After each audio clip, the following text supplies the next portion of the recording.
Okay, welcome back everybody. It's been a while since we did any videos, but we had a customer, a friend of ours, who really wanted this and he got it. GeForce RTX 3090. This is the MSI version of it. It is the Gaming X Trio. And MSI cards are usually really good because they have big fans and their boards are usually custom and everything. This is at the time of this recording, it's during the GPU shortage, and this card retailed roughly for $2,500.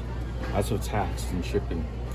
So we're just gonna unbox it real quick, but it's gonna be going into a build, and we're gonna probably do a little separate video on the build. But just wanted to take a look at the card itself.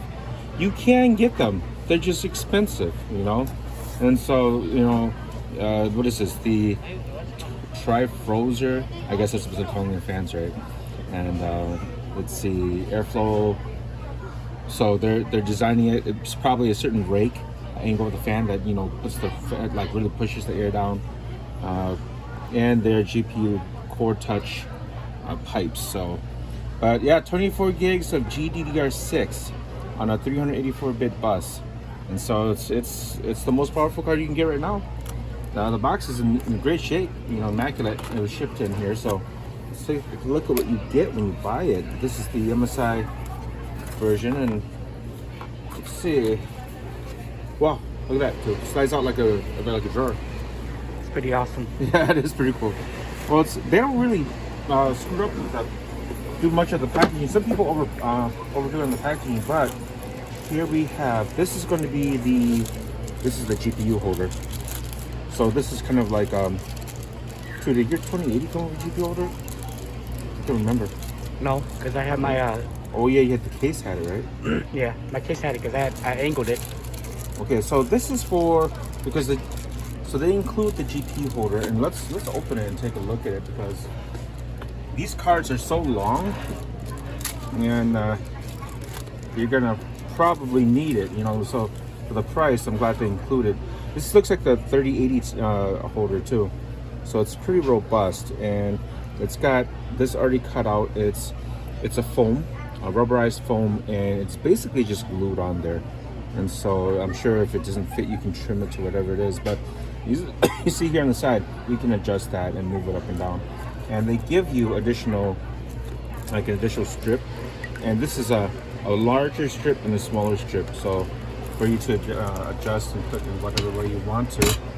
I think that's probably all they're looking to put in there in terms of yeah, nothing else really. No books, no nothing. Oh wow, this thing is a beast.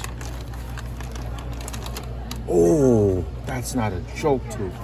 That is not a joke. This is three, so it's three. So you should take 3 spaces on the, at least. And this is probably one of the heaviest cards I've held, bar none. And it really is heavy. Wow. You need that graphics card holder. Look at that right there. That really nice back plate, and then I got some thermal paste on my hand, but wow, yeah, looks really nice. Ooh, look at that. That is insane. That's an insane heat sink. I think you're gonna need that. And yeah, it looks nice. It's RGB, I think, right? Yeah, and look at the power requirements, and there's an RGB light.